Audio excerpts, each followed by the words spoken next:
नमस्कार, आप देख रहे हैं आज तक। आपके साथ मैं हूं सईद अंसारी। आज तक पंजाब के इस स्पेशल बुलेटिन में यूके, यूएस, कनाडा समेत सभी आप अंतर्राष्ट्रीय दर्शकों का स्वागत। आज हम आपको दिखाएंगे अमृतपाल के शपथ ग्रहण से जुड़ी बड़ी खबर। साथ ही बताएंगे दिल्ली में प्रदूषण के लिए पंजाब को जिम्मेदार ठहराना क्यों है गलत। कनाडा के बाद ऑस्ट्रेलिया से आई कौन सी बुरी खबर। महंगाई से क्यों परेशान है आम जनता।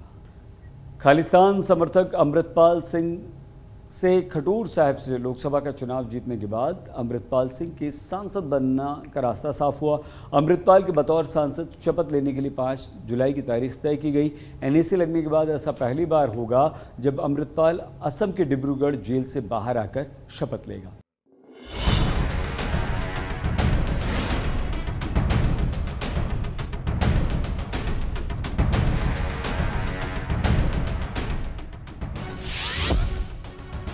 जेल से बाहर आएगा अमृतपाल सिंह।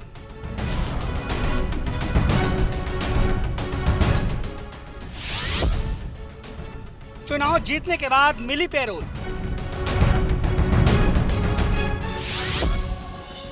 जेल से सीधे संसद आएगा अमृतपाल।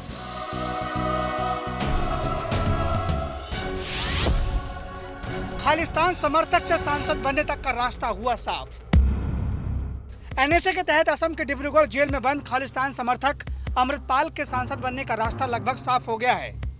पंजाब के खडूर साहिब से लोकसभा का चुनाव जीतने के बाद लगातार ये सवाल पूछा जा रहा था कि अमृतपाल कब शपथ लेगा, क्या शपथ ग्रहण के लिए उसे पैरोल मिलेगी, क्या अमृतपाल के लिए संसद के दरवाजे खुले रहेंगे। 18वीं लोकसभा सत्र के तीसरे दिन स्पीकर चुनाव से पहले बचे हुए सांसदों को शपथ लेनी थी। इन सांसदों में अमृतपाल सिंह का नाम भी शामिल था, लेकिन जेल से बंद होने की वजह से वो शपथ नहीं ले पाया। श्री अमृतपाल सिंह पर अब डिब्रूगढ़ की जेल में बंद खालिस्तानी समर्थक और सांसद अमृतपाल सिंह को शपथ दिलाने के लिए 5 जुलाई से 4 दिनों की पैरोल मिल गई है। इसके बाद अब 5 जुलाई को अमृतपाल को जेल से सीधे दिल्ली लाया जाएगा, जहां वो 5 जुलाई को संसद में लोकसभा स्पीकर ओम बिरला के कमरे में सांसद की शपथ लेगा। इसके अलावा जेल में बंद कश्मीरी नेता शेख अब्दुल राशिद उर्फ इंजीनियर राशिद भी उसी दिन अमृतपाल के साथ शपथ लेगा। ਉਹ ਸਾਨੂੰ ਸੋਸ਼ਲ ਮੀਡੀਆ ਤੋਂ ਪਤਾ ਲੱਗਾ ਕਿ 5 ਤਰੀਕ ਨੂੰ ਜਿਹੜਾ ਸਰਕਾਰ ਸਹੁੰ ਚੁਕਾਉਣ ਜਾ ਰਹੀ ਹੈ ਤੇ ਅਸੀਂ ਧੰਨਵਾਦ ਕਰਦੇ ਹਾਂ ਕਿ ਇਹ ਤੇ ਪਹਿਲੋਂ ਕੰਮ ਹੋ ਜਾਣਾ ਚਾਹੀਦਾ ਸੀ। ਜਿਵੇਂ 24 ਤੋਂ 26 ਤੱਕ ਦਾ ਸਹੁੰ ਚੁੱਕ ਸਮਾਗਮ ਸੀਗਾ, ਉਹਦੇ ਵਿੱਚ ਹੀ ਅਸੀਂ ਤੇ ਚਾਹੁੰਦੇ ਸੀ, ਪਰ ਚਲੋ ਲੇਟ ਆਏ ਤੇ ਕੋਈ ਗੱਲ ਨਹੀਂ, ਠੀਕ ਹੈ, ਫਿਰ ਵੀ ਪਹਿਲੇ ਕੰਮ ਇਹਨਾਂ ਦਾ। ਦੇਖੋ ਹੁਣ ਅਸੀਂ ਸੰਪਰਕ ਕਰਦੇ ਹਾਂ ਕਿ ਉੱਥੇ ਕਿਹੜੇ ਕਿਹੜੇ ਮੈਂਬਰ ਜਾ ਸਕਦੇ ਆ ਜਾਂ ਕੀ ਕਿਵੇਂ ਦਾ ਸਾਨੂੰ ਪ੍ਰਸ਼ਾਸਨ ਨਾਲ ਗੱਲ ਕਰਾਂਗੇ ਜਾਂ ਉੱਥੇ ਸੈਕਟਰੀ ਨਾਲ ਵੀ ਕਿਵੇਂ ਪਾਸ ਕਿਹੜੇ ਕਿਹੜੇ ਮੈਂਬਰਾਂ ਦੇ ਬਣ ਸਕਦੇ ਆ, ਉਸ ਹਿਸਾਬ ਨਾਲ ਹੀ ਜਾਵਾਂਗੇ। अमृतपाल की पैरोल से जुड़ी कानूनी औपचारिकताओं को पूरा करने के लिए अमृतसर पुलिस असम रवाना हो गई है। माना जा रहा है कि अमृतपाल को हवाई जहाज से दिल्ली लाया जाएगा और इसके लिए डायरेक्ट फ्लाइट का इस्तेमाल किया जा सकता है। ਤੇ ਬਾਕੀ ਜਿਹੜੇ ਆ ਲੋਕ ਸਭਾ ਦੇ ਜਿਹੜੇ ਆਉਣ ਵਾਲੇ ਸੈਸ਼ਨ ਵਾ ਉਹਨਾਂ ਦੇ ਵਿੱਚ ਵੀ ਆਗਿਆ ਦੇਣੀ ਚਾਹੀਦੀ ਆ ਕਿ ਉਹ ਉੱਥੇ ਉਹਨਾਂ ਦੀ ਹਾਜ਼ਰੀ ਨੂੰ ਯਕੀਨੀ ਬਣਾਇਆ ਜਾਵੇ, ਤਾਂ ਕਿ ਉਹ ਜਿਹੜੇ ਆ ਹਲਕਾ ਖਡੂਰ ਸਾਹਿਬ ਦੇ ਤੇ ਹੋਰ ਪੰਜਾਬ ਦੇ ਜਿਹੜੇ ਸੰਬੰਧਿਤ ਮਾਮਲੇ ਜਿਹੜੇ ਪਹਿਲਾਂ ਤੋਂ ਹੀ ਪੈਂਡਿੰਗ ਪਏ ਆ ਉਹਨਾਂ ਨੂੰ ਜਿਹੜਾ ਉੱਥੇ ਉਠਾ ਸਕਣ, ਪੰਜਾਬ ਦੀ ਗੱਲ ਕਰ ਸਕਣ। ਅੱਜ ਖਾਲਸਾ ਜੀ ਫਤਿਹ। अमृतपाल को ये पैरोल कैसे मिली, इसे भी जान लीजिए। अमृतपाल के वकील ने जेल सुपरिंटेंडेंट से सिफारिश की, जिसके बाद सिफारिश को अमृतसर के डिप्टी कमिश्नर के पास भेजा गया। जांच प्रक्रियाओं को पूरी करने के बाद सिफारिश को पंजाब सरकार के पास भेजा गया और पंजाब सरकार ने आवेदन को लोकसभा स्पीकर के पास भेजा, जिसके बाद लोकसभा स्पीकर की तरफ से इसकी मंजूरी दी गई है। जेल में बंद रहने के दौरान अमृतपाल ने खडूर साहिब की सीट से निर्दलीय कैंडिडेट के तौर पर चुनाव लड़ा और 4 लाख से ज्यादा वोट उसे मिले। इसके अलावा अमृतपाल ने कांग्रेस के कैंडिडेट कुलवीर सिंह जीरा को 1.97 लाख वोटों से हराया था। उन्होंने अज लोक सभा स्पीकर नाल मुलाकात की सी ते उन्होंने कहा सी कि उन्होंने सानू ये भरोसा दिता कि 5 तरीक नूं उन्होंने सौंप चुकावांगे। इस करके मेरा ख्याल है कि चलो इस खबर नूं सही मन्निया जा सकता, पर अजे सरकारी तौर पर अधिकारक तौर पर यदि कोई सानू जानकारी नहीं दी गई। तो मेरा ख्याल है कि जे इस सरकार ने फैसला लिया कि उन्होंने 4 दिन की टोल देने का ਜਾਂ ਉਹਨਾਂ ਨੂੰ ਸਹੁੰ ਚੁਕਾਉਣ ਦਾ, ਤੇ ਵੈਸੇ ਤੇ ਕਾਫੀ ਦੇਰ ਹੀ ਨਾ लिया गया फैसला, चलो फिर भी देर आए दुरुस्त आए। अमृतपाल के लिए संसद के दरवाजे खुल गए हैं, पर खालिस्तानी विचारधारा से प्रेरित शख्स की संसद में एंट्री के राष्ट्रीय सुरक्षा के लिहाज से सही है। विचार करने के लिए एक अहम पहलू भी है। ऐसा नहीं है कि खालिस्तान समर्थकों की लिस्ट में सिर्फ अमृतपाल है। फरीदकोट से निर्दलीय चुनाव जीतकर संसद पहुंचने वाले सरबजीत खालसा भी खालिस्तानी विचारधारा वाले सांसद हैं। यही वजह है कि वो बतौर सांसद शपथ लेने के बाद अमृतपाल के शपथ ग्रहण के लिए कई बार लोकसभा स्पीकर से पैरवी कर चुके हैं। अमृतसर से अमित शर्मा के साथ आज तक ब्यूरो। हर वर्ष राजधानी दिल्ली में होने वाले प्रदूषण के लिए पंजाब और वहां के किसानों को जिम्मेदार ठहराया जाता है, पर अब एनजीटी की तरफ से किए गए दावों ने राजनीतिक बयानबाजियों की पोल खोल दी, क्योंकि दिल्ली की प्रदूषण का पंजाब से कोई कनेक्शन नहीं है। क्या दिल्ली में प्रदूषण के लिए पंजाब जिम्मेदार है?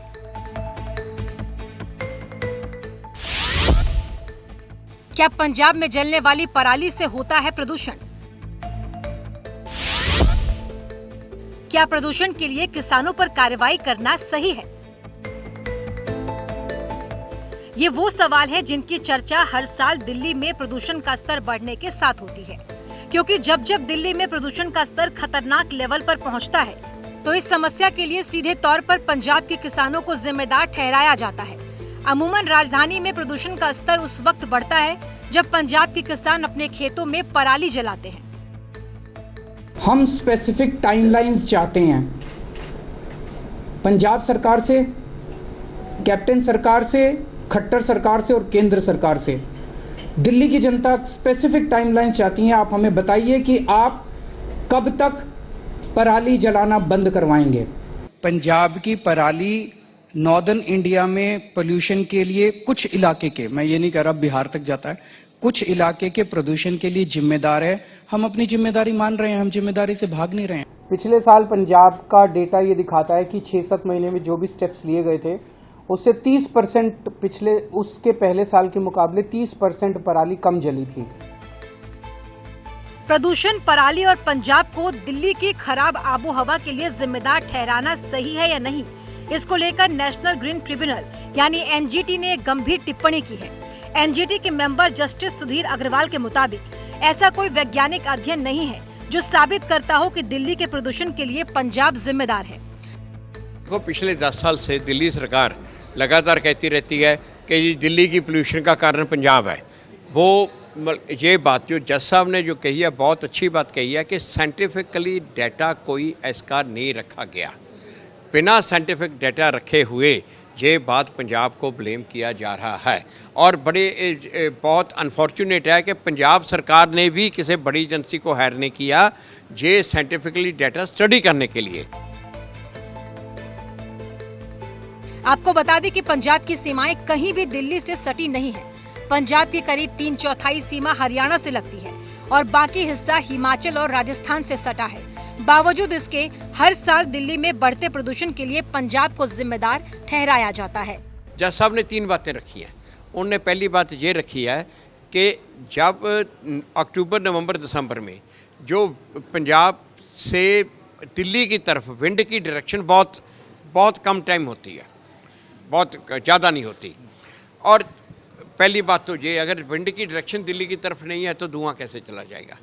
दूसरी बात उन्होंने कहा जो धुएं का पार्टिकल है वो हैवी होता है, भारी होता है और उसके लिए विंड की वेलोसिटी जो स्पीड है तेज़ होनी चाहिए, नहीं तो रास्ते में गिर जाएगा। तेज़ है तो तभी जाके दिल्ली में रहेगा। क्या अगर तेज़ गति से दिल्ली में हवा आएगी तो आगे भी तो जाएगी, तो दिल्ली की पोल्यूशन है उसको भी तो आगे धकेलेगी। तो वो वाली बात। तीसरी उन्होंने जो कही कि जब दिल्ली में स्टडी किया गया, जो पेपर से स्टडी करते हैं कि दिल्ली की पोल्यूशन में तेल है, वो तेल जो है जो पराली से जो आग से जो स्मोक आती है उसमें तेल नहीं होता। जस्टिस सुधीर अग्रवाल ने यह भी कहा कि ऐसे में पराली जलाने के लिए किसानों पर जुर्माना लगाना और उन्हें जेल भेजना पूरी तरह से गलत है। सीनियर एडवोकेट HS फुल्का के मुताबिक पराली और प्रदूषण की समस्या के लिए पंजाब सरकार को एक हाई लेवल जांच करानी चाहिए ताकि तथ्यों के साथ किसानों को पराली जलाने से रोका जा सके। वो यही स्टडी करेंगे, यही बातें साइंटिफिक स्टडी कि किस दिन डायरेक्शन दिल्ली की तरफ थी पंजाब विंड की, उस दिन धुआं, उस दिन दिल्ली में पोल्यूशन क्या थी, जिस दिन दिल्ली में पोल्यूशन हाईएस्ट थी उस दिन पंजाब की विंड की डायरेक्शन किस तरफ थी। अगर दिल्ली में किसी दिन 450 पोल्यूशन है और जहाँ विंड की डायरेक्शन ही दूसरी तरफ है तो पंजाब को क्यों गाली निकाल रहे हो भाई? अगर कारण कोई और है तो उस कारण को ढूंढो ना, उसका इलाज करो। एनजीटी का मुख्य उद्देश्य पर्यावरण संबंधी मुद्दों का तेजी से निपटारा करना है और ऐसे में एनजीटी के मेंबर और जस्टिस सुधीर अग्रवाल की तरफ से किए गए दावे ने प्रदूषण के मुद्दों पर सरकार की पोल खोल कर रख दी है। चंडीगढ़ से असीम बस्सी के साथ आज तक ब्यूरो। पंजाब के जालंधर उपचुनाव में वोटिंग से पहले बड़ा राजनीतिक ड्रामा देखने को मिला। अकाली दल में बगावत के चलते मंगलवार को शिरोमणि अकाली दल की उम्मीदवार सुरजीत कौर पहले आम आदमी पार्टी में शामिल होती हैं और फिर आम आदमी पार्टी में शामिल होने के 8 घंटे के अंदर वो दोबारा अकाली दल के बागी गुट में वापस आ जाती हैं। राजनीतिक ड्रामे की दोनों तस्वीरें आपके सामने हैं। पहली तस्वीर में भगवंत मान सुरजीत कौर को आप में शामिल करवाते हैं। दूसरी तस्वीर 8 घंटे बाद की घर वापसी की है। एक ही दिन में 2 बार खेमा बदलने पर अब तक सुरजीत कौर की तरफ से कोई प्रतिक्रिया या सफाई नहीं आई। महंगाई की मार से सिर्फ स्टूडेंट्स ही नहीं बल्कि आम जनता परेशान है, क्योंकि मानसून की बारिश के साथ सब्जियों की कीमतें आसमान छूने लगी। महंगाई की इस मार से परेशान जनता का हाल बुरा है।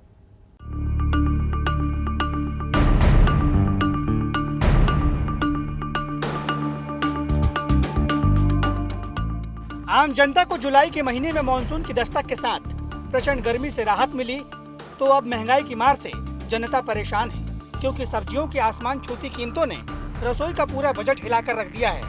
ऐसे में अब जनता पूछ रही है, खरीदे क्या, पकाएं क्या और खाएं क्या। सब्जी बहुत महंगी हो रही जी। कद्दू की आ ਜਿਹੜਾ ਕੋਈ ਬੱਚੇ ਖਾਂਦੇ ਨਹੀਂ ਜੀ, ਉਹ ਵੀ 100 ਰੁਪਏ ਦੇ ਨੇੜੇ ਪਹੁੰਚ ਗਏ ਜੀ। ਇਹ ਪਿਆਜ਼ ਆ ਜਿਹੜੇ ਅੱਖਾਂ 'ਚ ਪਾਣੀ ਕੱਢਦੇ ਆ, ਉਹ ਵੀ 100 ਰੁਪਏ ਕਿਲੋ ਹੋ ਗਏ ਜੀ। बहुत बुरा हाल है जी। सब्जी की बहुत रेट चुके पे सारे। कद्दू 100 रुपये उत्ते, तोरी 100 रुपये किलो, प्याज 50 रुपये किलो। सब्जी ला लो जी, आप जाए तो 3 गुना रेट हो गए जी सब्जी के। कद्दू 100 रुपये किलो होगा, टमाटर 70-80 रुपये किलो होगी जी आज के दिन। गोभी 100 रुपये किलो, हर चीज़ मतलब तोरी 80 रुपये किलो, हर चीज़ महंगी है जी आजकल। भटिंडा की सब्जी मार्केट में महंगाई को कैसे तराजू में तौला जा रहा है, जरा इसे भी जान लीजिए। मटर 200 रुपये प्रति किलो, लहसुन 280 से 400 रुपये किलो, लौकी 80 से 100 रुपये प्रति किलो, टमाटर 70 से 80 रुपये प्रति किलो, प्याज 50 रुपये प्रति किलो।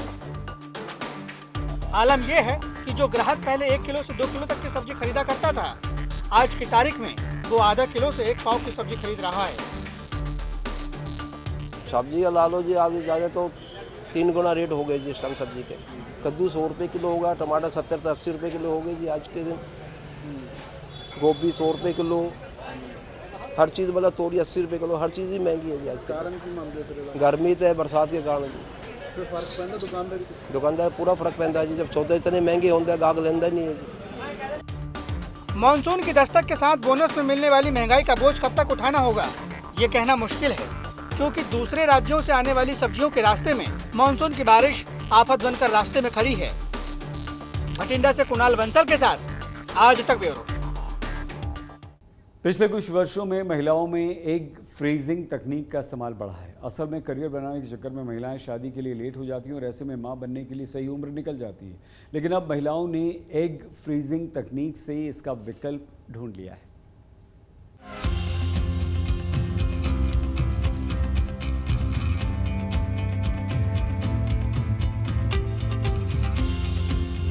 एग फ्रीजिंग तकनीक पुरानी है, लेकिन बदलते वक्त के हिसाब से अब ये दूसरी वजहों से भी चर्चा में आ गई है। पहले जहां गंभीर बीमारी से जूझ रही महिलाएं सही समय पर गर्भधारण के लिए एग फ्रीजिंग जैसी तकनीक का इस्तेमाल करती थीं, वहीं अब इसका इस्तेमाल शादी से पहले करियर को प्राथमिकता देने वाली महिलाएं धड़ल्ले से कर रही हैं। क्योंकि इस तकनीक की खासियत ये है कि इसमें मां बनने के लिए महिलाएं गर्भधारण की उम्र में अपने एग को सहेज कर रखवा सकती हैं और कुछ सालों बाद इसी अंडे से गर्भधारण कर सकती हैं। ऐसे में उनके लिए ये तकनीक वरदान साबित हो रही है। अब सोशल फ्रीजिंग बहुत कॉमन हो गई है, क्योंकि ये तकनीक पहले भी थी, पर अब उसका जो मकसद चेंज हो गया है। अब औरतें जैसे शादी लेट कर रही हैं, 21 साल से या 23 साल से लेके 35 साल तक the best time of getting pregnant. और अगर 35 साल को क्रॉस कर जाते हैं तो उनका जो एग रिजर्व होता है वो फॉल करना शुरू कर जाता है, तो उनको प्रेग्नेंट होने में दिक्कत आती है, तो कई बार डोनर एग लेना पड़ता है। पर इस तकनीक के कारण, इस तकनीक के ज़रिए 28 साल की लड़की या 30 साल की लड़की अगर शादी लेट प्लान कर रही है तो वो अपने एग फ्रीज़ करा सकती हैं, और जब शादी करें तो उन्हीं के एग्स पे उनके हस्बैंड के स्पर्म्स के साथ फर्टिलाइजेशन होके IVF के ज़रिए उनका ICSI के ज़रिए उनका प्रेगनेंसी होने का सपना पूरा हो सकता है। डॉक्टर्स के मुताबिक आमतौर पर महिलाओं में गर्भधारण की उम्र 20 से 30 साल के बीच होती है, लेकिन जिंदगी में कुछ बनने, कुछ खास करने की चाह में ये उम्र बहुत तेजी से निकल जाती है। ऐसे में लड़कियां इस उम्र में शादी से भी परहेज कर रही हैं, जिससे उन्हें बाद में मां बनने में मुश्किलों का सामना करना पड़ता है। लिहाजा बदलते दौर में ये तकनीक उनकी मुश्किलों को आसान बना रही है। आलम यह है कि छोटे शहरों में भी एग फ्रीजिंग का चलन बढ़ रहा है। एग फ्रीजिंग को मेडिकल भाषा में ओसाइट क्रायो प्रिजर्वेशन कहते हैं। ये एक ऐसी प्रक्रिया है जिसमें गर्भधारण की वास्तविक उम्र में महिलाओं के एग्स निकाल लिए जाते हैं और उन्हें एक विशेष लॉकर में सुरक्षित रख लिया जाता है। हमारे पास क्वेरीज अनमैरिड गर्ल्स की काफ़ी आई हैं, पर अनमैरिड गर्ल्स अभी फ्रीज करने के लिए कम आगे आ रही हैं। I think maybe they are still thinking कि शायद टाइम है, सोशल स्टिग्मा है या पेरेंट्स नहीं अलाउ कर रहे हैं, आई डोंट नो, पर क्वेरीज बहुत आती हैं। अभी भी हमारे 3-4 पेशेंट्स ऐसे हैं जो पूछ रहे हैं कि मैम हम कराना चाहते हैं, तो हम कहते हैं जब तक कंसेंट नहीं होगा किसी फैमिली मेम्बर का, अकेले का नहीं हम करेंगे, तो maybe they are waiting for that. पर मैरिड वुमेन जो अभी करियर प्लान कर रही हैं, मतलब बेबी नहीं चाह रही हैं, उनके फ्रीज हो रहे हैं ऑलरेडी। कुल मिलाकर अब इस एग फ्रीजिंग तकनीक ने महिलाओं को सही समय में गर्भधारण के तनाव से मुक्ति दे दी है, क्योंकि इस तकनीक के जरिए 20 से 39 साल तक की महिलाएं अपने अंडे सुरक्षित रख सकती हैं और 15 साल के भीतर जब चाहें मां बन सकती हैं। साइंस ने कितनी तरक्की कर दी है कि अगर महिला है या फिर जो हस्बैंड है वो बाद में बच्चा चाहते हो तो आप आसानी से अपने स्पर्म्स को, और महिला है अपने एग्स को फ्रीज़ कर सकती है। और लगातार चंडीगढ़ में अब जो ट्रेंड्स है वो बढ़ रहा है, महिलाएं हैं वो इस बारे में लगातार जागरूक हो रही हैं और अपने एग्स को फ्रीज़ करवा रही हैं। वीडियो जर्नलिस्ट गिरीश दुर्गापाल के साथ ललित शर्मा, चंडीगढ़। आज तक पंजाब में आज के लिए बस इतना ही। आप प्लीज़ अपना बहुत ख्याल रखिएगा। देखते रहिए आज तक।